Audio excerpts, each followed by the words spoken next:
सहनौ भवतु सहनौ भुनक्तु सह वीर्यं करवावहै तेजस्विनावधीतमस्तु मा विद्विषावहै।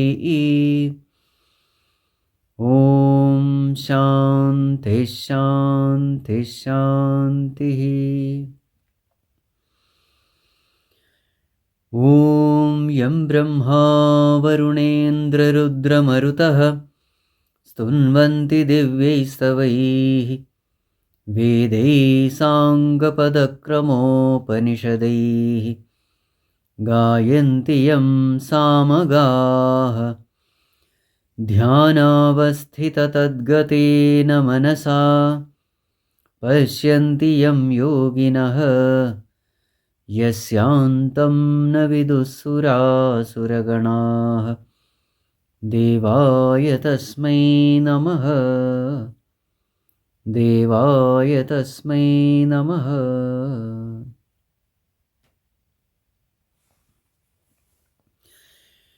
Humble prostrations to one and all present here.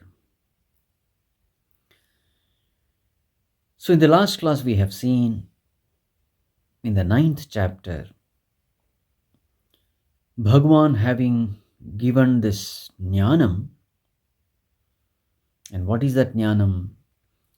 Bhagavan says the whole world has come from me. The whole world exists in me. And the whole world dissolves in me. The world has no reality apart from me. So this is that knowledge, Rajavidya, Rajaguhya Yogam, the royal knowledge, the royal secret, which Bhagavan tells Arjuna.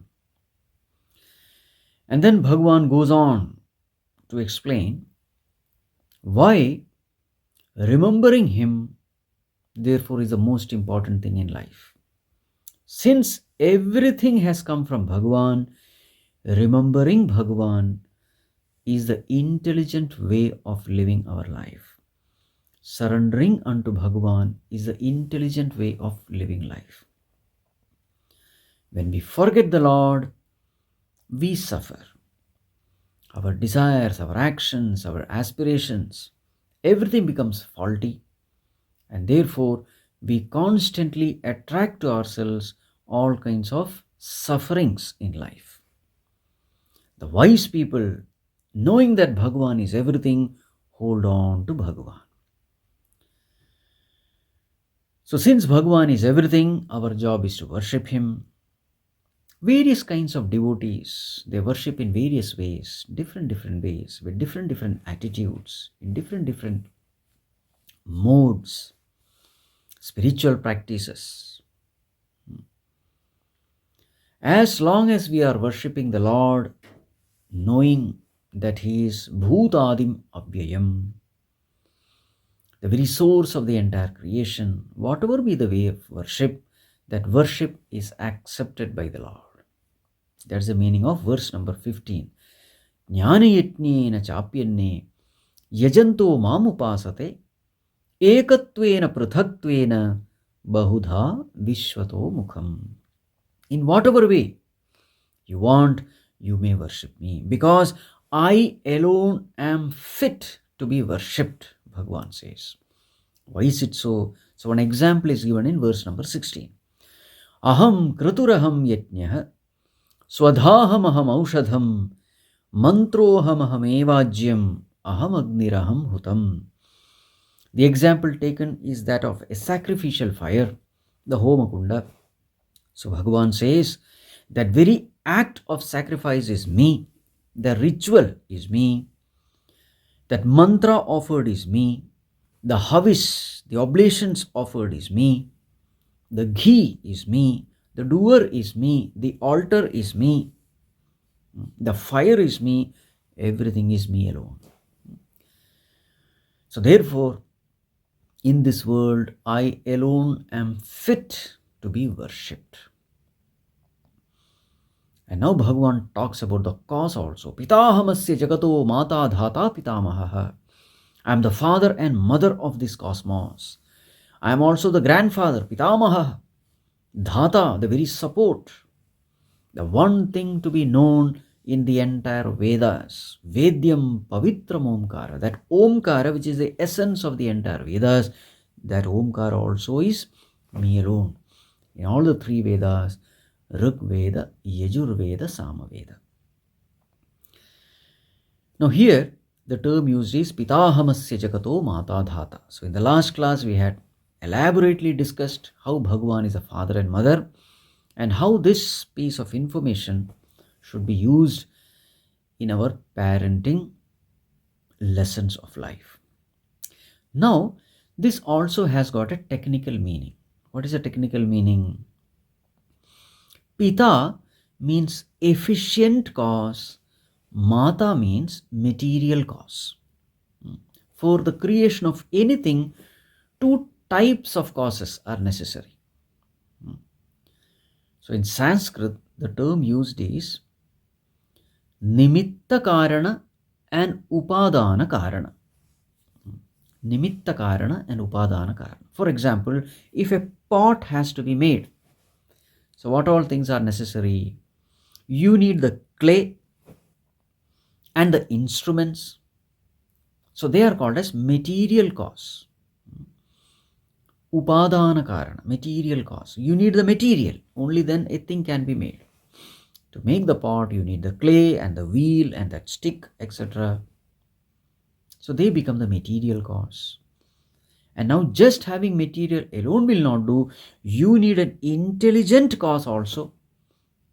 A person who knows how to make it. A sentient entity is necessary. So that is called as Nimitta Karana. So in this case, the potter is the Nimitta Karana. So the clay is the Upadana Karana, and the potter who knows how to make the pot is the Nimitta Karana. So who is Bhagavan? So we say Bhagavan is Abhinna Nimitta Upadana Karana. Meaning he himself is a material cause and he himself is the efficient cause. So what is the example given in our scriptures? The example given is Yathornanabhis srijate grunhate cha. Just like the spider. Spider example is given. Urnanabhi means spider. So the spider spins the web. But where is the material for that web coming from? So the spider takes it from itself. That's why the spider's name is Urnanabhi. Urna means thread. Nabhi means navel. The one who brings out the thread out of its own navel. So that's how spider is named in Sanskrit. Urnanabhi. So in spinning that web, the material comes from the spider and that intelligence also comes from the spider. So spider is, in this case, Abhinna Nimitta Upadana Karana. So when Bhagavan says here, Pitahamasya Jagato Mata, I am the father and mother. So mother is the material cause and the father is the efficient cause. So two types of causes are necessary. Bhagavan says, both of them, I alone am. There is nobody else. So this is a little technical explanation of this term, Pitahamasya Jagato Mata. So the whole point is this: since I alone am the cause, I alone am everything in this world, so therefore worship me alone single-pointedly, wholeheartedly, unwaveringly. This is the message. Now comes a beautiful verse, verse number 18, a very famous verse, a verse which is worth contemplation, a verse which oozes with bhakti. So verse number 18. Gatir bharta prabhu sakshi nivasa sharanam suhrat prabhavav pralayasthanam nidhanam bijamavyayam. So Bhagavan uses so many terms here, and each and every term is worth contemplation. So what are the terms used? Bhagavan says, I am all this. Bhagavan, what are you? Gatihi, Bharta, Prabhuhu, Sakshi, Nivasah, Sharanam, Suhrit, Prabhavah, Pralayah, Sthanam, Nidhanam, Bijam Avyayam. So 12 terms are used here. So one by one, let us see the meaning of these terms. So the first one is called Gati. What is Gati? Gati means goal. Gati means destination. So Bhagavan says, I am the destination of all these beings. So for whom do we have destination? We have destination only for a traveler. When a person is traveling, he will have some destination. So in this sense, all of us, we living beings, we are all traveling. We are traveling in this body. Life after life, we are traveling. So naturally the question comes, who is the destination? So Bhagavan says, Gati, I am the destination. I am the goal. Once you reach me, there is no more traveling. That is the meaning. So what is this travel? What is this journey? This journey is from ignorance to knowledge. This journey is from Jiva Bhava to Brahma Bhava. This journey is from illusion to reality. This journey is from darkness to light. This journey is from mortality to immortality. This journey is from individual self to supreme self. This journey is from imperfection to perfection. This journey is from finitude to infinity. So this is the journey that is happening. And once we reach Bhagavan, the journey ends. Bhagavan says that final destination is me. Once we reach this destination, there is no more punarapi jananam, punarapi maranam. No more rebirth, redeath. We attain to that state of being, and that is the end of journey. So Gatihi, that goal, that destination, I am. And what is the next term? Bharta. Bharta means a supporter. So Bhagavan says, even when you are traveling towards this destination, I alone am your supporter.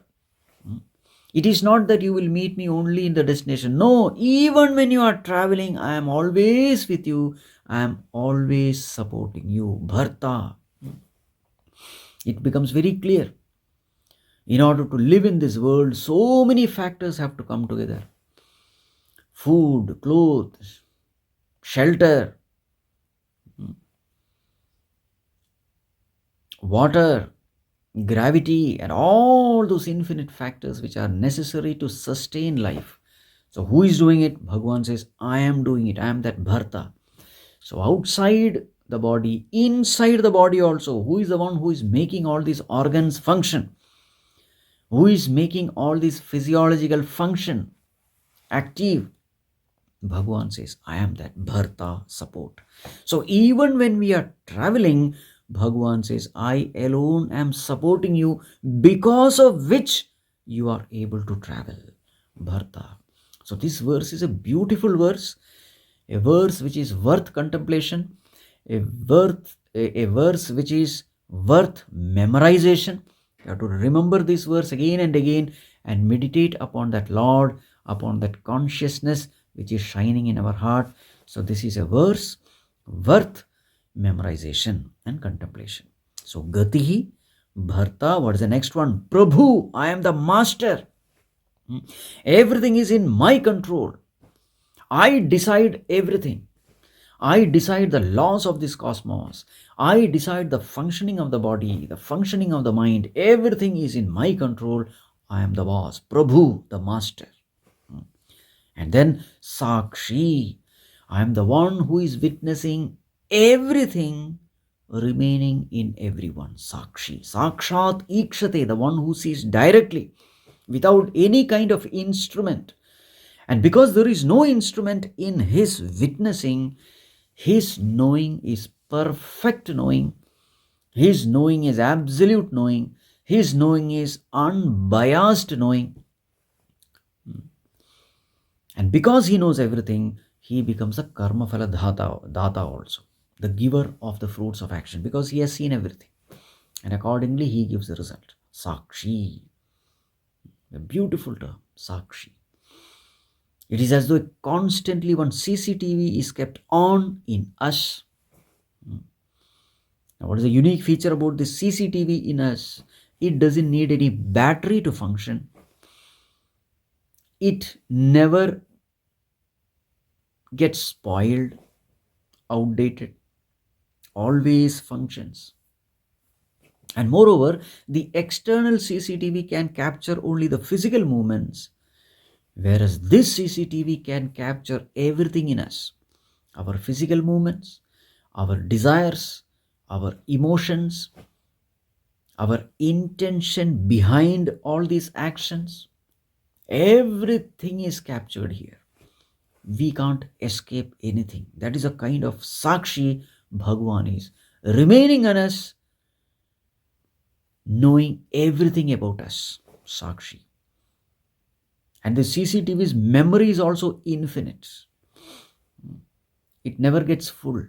Just imagine, infinite lifetimes we have already come here. From the infinite past we have been living in various incarnations. All that is stored in this memory. Sakshi. So that is the glory of the Lord residing in our heart. Gati, Bharta, Prabhu, Sakshi, Nivasah. All of us, we reside in Bhagavan. Nivasah is a resident place of all of us. And then Sharanam. Sharanam means refuge. Refuge.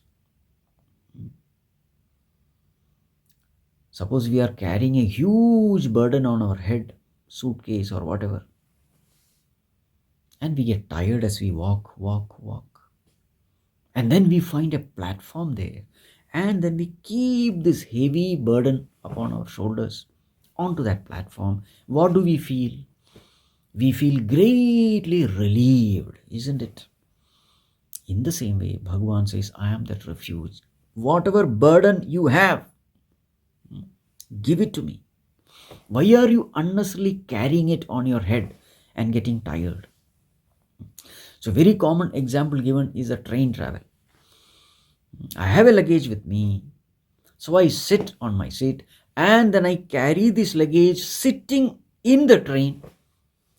So, won't it be really foolish for me to do that? Because train is anyway carrying my luggage. Why am I unnecessarily burdening myself? In the same way, Bhagavan says, I am the one who is carrying your burden. Leave it to me. But because of our ego, because of our kartrutva bhava, I am the doer, I am the one who is, this I in me, the ego in me is making me carry the load and makes me feel that I am the one who is carrying the load of my family. I am the one who is looking after my wife, my children, etc., etc. That burden, Bhagavan's request is, give it to me. So Bhagavan is ultimate Sharanam, refuge. How much ever burden we have to just keep it at the feet of the Lord, and then there is great relief. This is the way to live a life of relaxation. That's all what is expected from us, to drop the ego and the sense of doership in whatever we do. Sharanam, the ultimate refuge. Beautiful word, Sharanam. Then comes Suhrit. Suhrit means what? Hrit means heart. Suhrit means a good-hearted person. In fact, Suhrit means a friend. Bhagavan says, I am the friend of all beings. I am the well-wisher of all beings. So who is a Suhrit? So there is a beautiful definition of a friend. There's a beautiful definition. It's a Subhashitam written by sage Bhartrhari. He was a king, Bhartrhari. So what does he say? So there's a verse.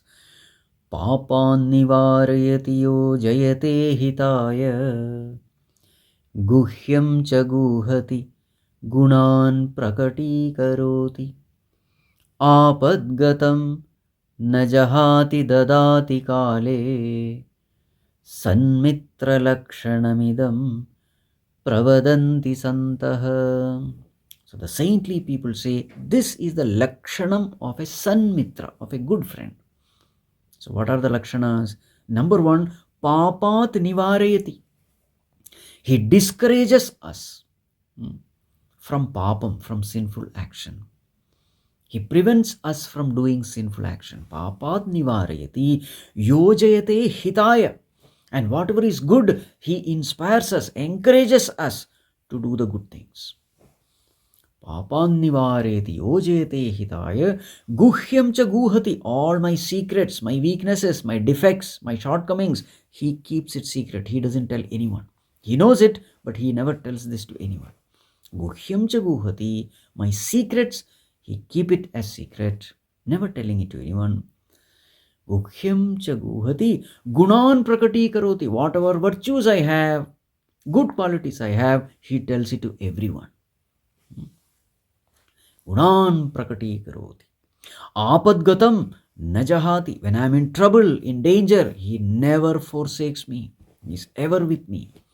Apadgatam najahati dadati kale. Whatever I need at whatever time, he gives it. Sanmitra lakshanamidam pravadanti santaha. This is the characteristics of a sanmitra, a good friend. So, if we see this definition of a good friend, the best friend in our life is Bhagavan alone. Suhridam sarvabhutanam jnatva mam shantim richati, Bhagavan says. Knowing me as your friend, a friend who is always with you, you will attain abiding peace, Bhagavan says. So here the term is beautiful, Suhrit, our well-wisher, is not only our wish fulfiller, he is also our well-wisher. So this is the way we have to meditate upon that Lord. Suhrit. And then Prabhavaha Pralayaha Sthanam. From me all beings come. Prabhavaha. So we go to sleep and then we wake up from the sleep. So when we wake up from the sleep, where are we waking from? So Bhagavan says they are waking from me. Prabhavaha. From me all the beings emerge. So when we wake up, actually we are waking up from Bhagavan. Prabhavaha. And when we go to sleep, we are going into sleep into Bhagavan. We dissolve in Bhagavan. The whole day we get so tired, exhausted. And we are not going to leave our ego, the sense of doership. So Bhagavan has made a beautiful arrangement. The arrangement called sleep, where you helplessly, choicelessly drop your ego and the sense of doership. That mechanism is made especially so that we will get some rest. And what is that resting place? Bhagavan is a resting place. So when we get up early morning, we are fresh. Who has taken away all our exhaustion? Bhagavan says, I have done it. You have taken rest in me, therefore you are fresh. Consciously you don't know how to take rest because you will never give up your ego. So I forcefully take your ego at least for some time. And that is sleep. Prabhavaha pralayaha. From me they emerge, into me they merge. Sthanam, even when in the waking state. Even in that waking state also Bhagavan says, I alone am the place where you exist. You may not know, but I know it. Prabhavaha, pralayaha, sthanam. And therefore Bhagavan is nidhanam. Nidhanam means treasure. Bhagavan is the greatest treasure we can ever possess. Why Bhagavan is the greatest treasure? Bhagavan is the greatest treasure because whatever we need, we can get it from Bhagavan. Whatever we need. When I am highly disturbed, what I need is peace. Bhagavan gives me peace. When I feel lonely, Bhagavan gives me company. When I need resources, Bhagavan gives me resources. When I am hungry, Bhagavan gives me food. There are so many things which we need in life. All the needs are met in Bhagavan. When I am depressed and dejected, I turn towards Bhagavan. I am filled with encouragement, enthusiasm, and inspiration. There are times when I am grieving intensely. I turn to Bhagavan. I find solace. So in this way, whatever I need at different times, I need different things. Sometimes I need ideas, creative thinking. So at that time, Bhagavan gives me ideas. You see, new way of thinking, creative way of thinking. Because he is Hiranyagarbha. Hiranyagarbha means what? He is a treasure house of all creativities. So, anyone who turns to him with all humility and surrender and reverence, that person gets whatever he wants. So that Bhagavan who makes us fit to face all challenges of life, that Bhagavan alone is Nidhanam. Nidhanam means a treasure. So there is a treasure in our heart. Those people who don't believe in God, they are the greatest losers because this treasure is no more available to them. So what do when they are drowning in sorrow? They drown themselves in another kind of spirituality, and that is spirit drinking. Drinks, smokes, etc. cannot be a substitute for Bhagavan. If there is sorrow, the best way of getting rid of this sorrow is Bhagavan alone. That is why he is Nidhanam. And then Bijam Avyayam, imperishable seed. So what is a seed? Seed is a cause from which the tree comes out. Seed, the cause of everything, Bijam. But generally what happens is, when the tree comes out, the seed is destroyed. The cause has to destroy itself to become the effect. In the case of a seed. So here Bhagavan says, I am that seed which is imperishable. The whole world is an effect. I am the cause. But when that world came from me, I remain indestructible. This is the meaning, Bijam Avyayam.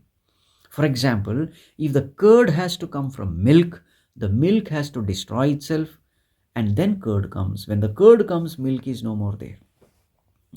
This is called as Parinamavada. There is a philosophy called Parinamavada. How did world come from God?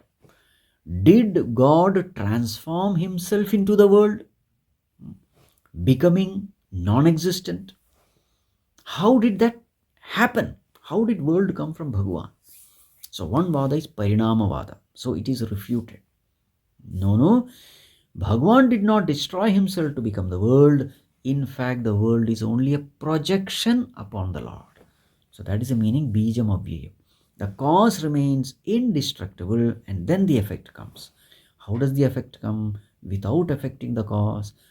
The effect is only a projection upon the cause. So this is called as Vivartavada, projection.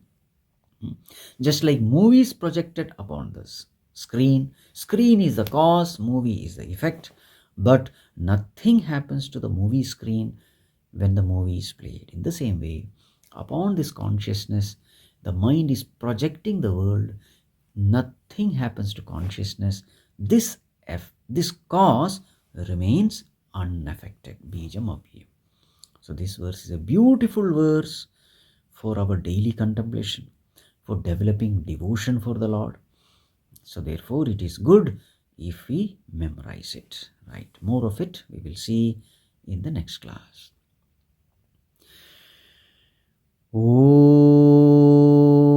Sarve Bhavantu Sukhinah, Sarve Santu Niramayah, Sarve Bhadrani Pashyantu, Ma Kaschid Dukkha Bhag Bhavet, Asato Ma Sadgamaya, तमसो मा ज्योतिर्गमय मृत्योर्मा अमृतं गमय। ॐ पूर्णमदः पूर्णमिदं पूर्णात् पूर्णमुदच्यते पूर्णस्य पूर्णमादाय पूर्णमेवावशिष्यते। ॐ शान्तिः शान्तिः शान्तिः। हरिः ॐ। श्रीगुरुभ्यो नमः। हरिः ॐ।